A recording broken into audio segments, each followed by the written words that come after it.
Hello students, अनंत ज्ञान भाई सज्जन में आप सभी का हार्दिक स्वागत है। यदि आप इस चैनल पर नए हैं तो प्लीज लाइक शेयर और सब्सक्राइब जरूर कर लीजिए।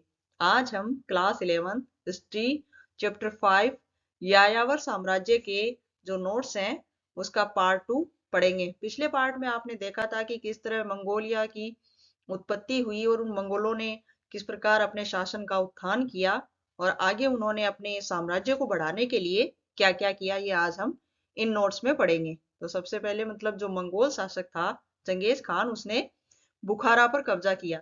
13वीं शताब्दी में ईरान पर मंगोलों के बुखारा की विजय का एक वृत्तांत एक फारसी इतिवृत्तकार जुवेनी ने 1220 ईस्वी में दिया है। जो मंगोलों ने बुखारा पर विजय किया तो इसका जो वृत्तांत है वो एक फारसी इतिवृत्तकार है जिसका नाम है जुवेनी। उसने 1220 ईस्वी में अपनी पुस्तक में इसका उल्लेख किया है। उसके कथनानुसार नगर की विजय के बाद चंगेज खान उत्सव मैदान में गया और जहां पर नगर के धनी जो व्यापारी एकत्रित थे उनसे उसने संबोधित करके यह कहा कि अरे लोगों, तुम्हें यह ज्ञात होना चाहिए कि तुम लोगों ने अनेक पाप किए हैं और तुम में से जो अधिक संपन्न लोग हैं उन्होंने सबसे अधिक पाप किए हैं। अगर तुम मुझसे पूछो कि इसका मेरे पास क्या प्रमाण है तो इसके लिए मैं कहूंगा कि मैं ईश्वर का दंड हूं। यदि तुमने पाप न किए होते तो ईश्वर ने मुझे तुम्हें दंड देने के लिए तुम्हारे पास नहीं भेजा होता। अब ये उसने मंगोल चंगेज खान ने क्यों कहा, ये इसलिए कहा कि जब उसने बुखारा पर कब्जा किया और वहां के लोगों ने जब उसका विरोध किया तो उसने कहा कि तुम लोगों ने जो पाप किए हैं उनका दंड देने के लिए ईश्वर ने मुझे तुम्हारे पास भेजा है। 13वीं शताब्दी में मंगोलों के शासन की जो विशेषताएं थी वे क्या थी। पहली थी, 13वीं शताब्दी के मध्य एक मंगोल एक एकीकृत जन समूह के रूप में उभर कर सामने आए और उन्होंने एक ऐसे विशाल साम्राज्य का निर्माण किया जिसे दुनिया में पहले नहीं देखा गया था।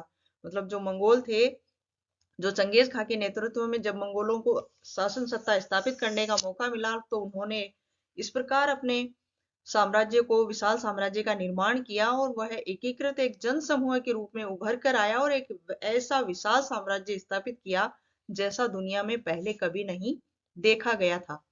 उन्होंने अत्यंत जटिल शहरी समाजों पर शासन किया जिसके अपने अपने इतिहास, संस्कृतियां और नियम थे।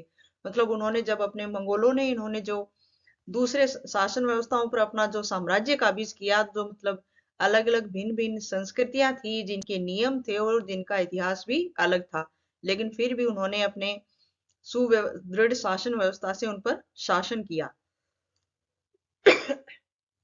हालांकि मंगोलों का अपने साम्राज्य के क्षेत्रों पर राजनीतिक प्रभुत्व रहा, फिर भी संख्यात्मक रूप में वे अल्पसंख्यक ही थे। कम संख्या में होने के बावजूद भी उन्होंने अपने जो अंदर जो साम्राज्य था, विशाल साम्राज्य का जो गठन किया था, उस पर राजनीतिक प्रभुत्व बनाए रखा। चंगेज खान, अब चंगेज खान को कौन था जो कि जिसने मंगोल शासन को सुव्यवस्थित रूप से सुदृढ़ करने का श्रेय जाता है।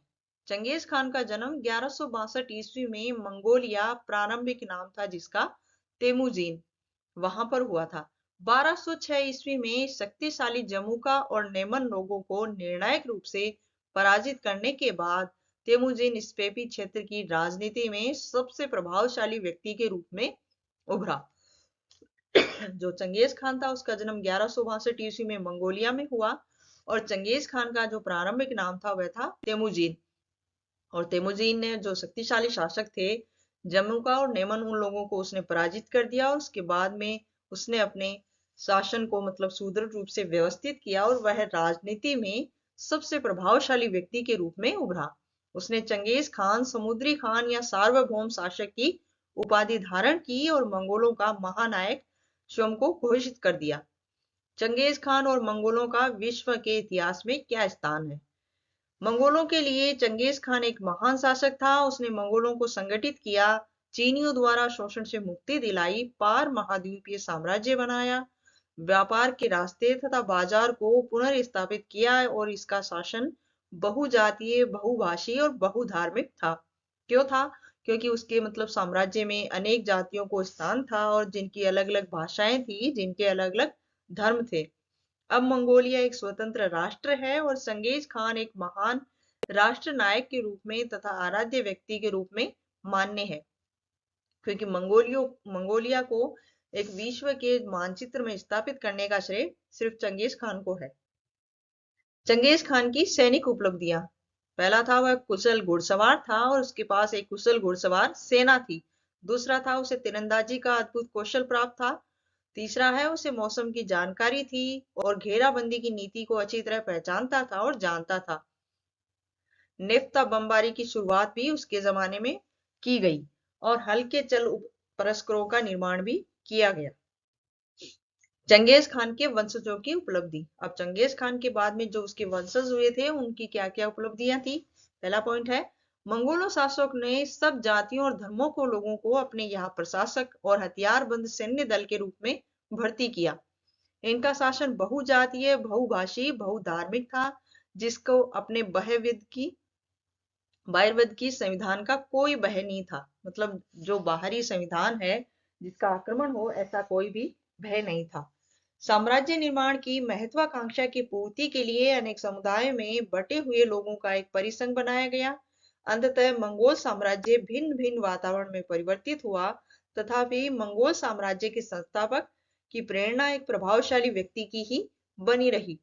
उन्होंने विविध मतों और आस्था वाले लोगों को सम्मिलित किया। हालांकि मंगोल शासक स्वयं भी विभिन्न धर्मों एवं आस्थाओं से संबंध रखने वाले थे, जैसे कि समन, बौद्ध, ईसाई और अंततः इस्लाम के मानने वाले थे, जबकि उन्होंने सार्वजनिक नीतियों पर अपने व्यक्तिगत मत कभी भी नहीं थोपे। तो इसी के साथ इस चैप्टर की आपके जो नोट्स के पार्ट 2 है वो यहीं समाप्त होता है। अगले पार्ट में हम ये पढ़ेंगे कि चंगेज खान के वंशज थे वे उन्होंने किस प्रकार अपनी उपलब्धियां हासिल की और किस प्रकार मंगोलों का शासन का पतन हुआ। तो इसी के साथ ये चैप्टर यहीं समाप्त होता है। अगली क्लास का इंतजार करते रहिए। तब तक के लिए अलविदा।